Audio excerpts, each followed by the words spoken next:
ஆனால் நிச்சயம் இன்னும் பல உயிர்களை பரிதாபகரமாக புத்தளம் பிரதேசம் இழக்க நேரிடும். கடந்த காலங்களில் புத்தளம் வைத்தியசாலையில் டெங்கு நோயாளிகள் நிரம்பி வழிந்தமையினை காணக்கூடியதாக இருந்தது.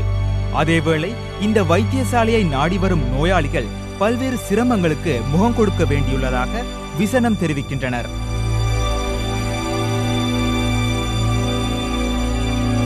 காலையில் தான் ரத்தம் செக் பண்ணாங்க. ரத்தம் எடுத்துகிட்டு போயிட்டு ஒரு நாள் பூரா எந்த ஒரு ரிப்போர்ட்டும் எங்களுக்கு கிடைக்கல. பிள்ளைக்கு எதுவுமே ட்ரீட்மெண்ட் காய்ச்சல் குடிசை ஒன்றும் கொடுப்பாங்க, கொடுத்து போட்டு அப்படி வச்சுருந்தாங்க. ஒரு அடுத்த காலையில் 6 மணிக்கு தான் பிள்ளைக்கு ரிப்போர்ட் கிடைச்சிது. கிடைச்ச பிறகு தான் என்ன வருத்தங்கிறத பற்றி அவங்க முடிவெடுத்தாங்க. இன்றைக்கும் ரத்தம் எடுத்துக்கிறாங்க. இது எப்போ ரிப்போர்ட் வரேன்னு எங்களுக்கு தெரியாது. நம்ம ஊரில் பெரிய டெங்கால பெரிய ஒரு பாதிப்பு. அதுவும் நம்ம ஹாஸ்பிட்டலில் எடுத்துக்கிட்ட பிரச்சனை இதுக்கு போனதோடைய ரத்தம் செக் பண்ணிட்டு அதுக்கு இதுக்கு தாண்டி எல்லாத்துக்கும் வெளியே தான் அனுப்புகிறாங்களோ. இருக்க ப்ரைவேட் ஒன்று தங்கி வச்சுட்டு அந்த டாக்டர் அங்கே தோண்டி தான் நடக்கும். ஆனால் பேஸ் ஹாஸ்பிட்டல்ன்ட்டு பேரை மட்டும் போட்டுடுறாங்க. அது செஞ்சு இதை செஞ்சுட்டு மக்களை எல்லாத்துக்கும் வெளியே தான் அனுப்புகிறாங்களோ.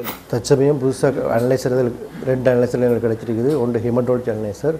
இந்த ஹெமட்டாலஜி அனலைசரில் ஃபுல் பிளட் கவுண்ட் போன்ற முக்கியமான டெஸ்ட்கள் செய்யலாம். இது டெங்கு சம்பந்தமான டயக்னோசிஸ்க்கான எல்லா டெஸ்ட்டுகளும் இப்போ இங்கே செய்யறதுக்குள்ள வசதி இருக்குது.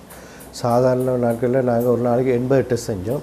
இப்போ இந்த டெங்கு இருக்கிற காலத்தில் இப்போ சரியாக ஒரு நாளைக்கு 200 டெஸ்ட் செய்ய வேண்டியது. நான் சொன்னால் எனக்கு அண்மையில் எனக்கு ஒரு நண்பி மூலமாக கிடைச்ச தகவல் என்னன்னு சொன்னால், புத்தளத்தில் அதாவது டெங்கு நோயாளர்களை அட்மிட் பண்ணியிருந்தால் அங்கே ரத்தம் பரிசோதிக்கப்படுது இன்னொரு ப்ரைவேட் செக்டர்ஸ் ஒன்றில் தான் செய்கிறாங்கன்னு சொல்லி தான் எனக்கு தகவல் கிடைச்சிது. இது உண்மை, இது ஆதாரபூர்வமாக அவங்களுக்கு தெரிஞ்சாலும் அது எங்களுக்கு நிரூபிக்கிறதுக்கு வழி இல்லாமல் இருந்தது. நாங்கள் பெண்கள் என்றபடியில் நாங்கள் இப்போ ஹாஸ்பிட்டலில் செக் பண்ணுவோம், எங்களுக்கு இயலாது. அப்போ நாங்கள் இதை செக் பண்ணுறனாலும் அவங்களோட அந்த சிட் கொடுக்குற சிட் அந்த ப்ரைவேட் செக்டர்ஸில் தான் இருக்குமே ஒழிய செக் பண்ணிட்டு வந்தால் உரியவர்கள்ட்ட இருக்காது. நாங்கள் ஃபோட்டோ காப்பி எடுத்துகிட்டு யாரையும் மாற்ற வைக்கிறதுக்காக ஃபோட்டோ காப்பி எடுத்து வைக்கிற நோக்கமும் எங்களுக்கு கிடையாது.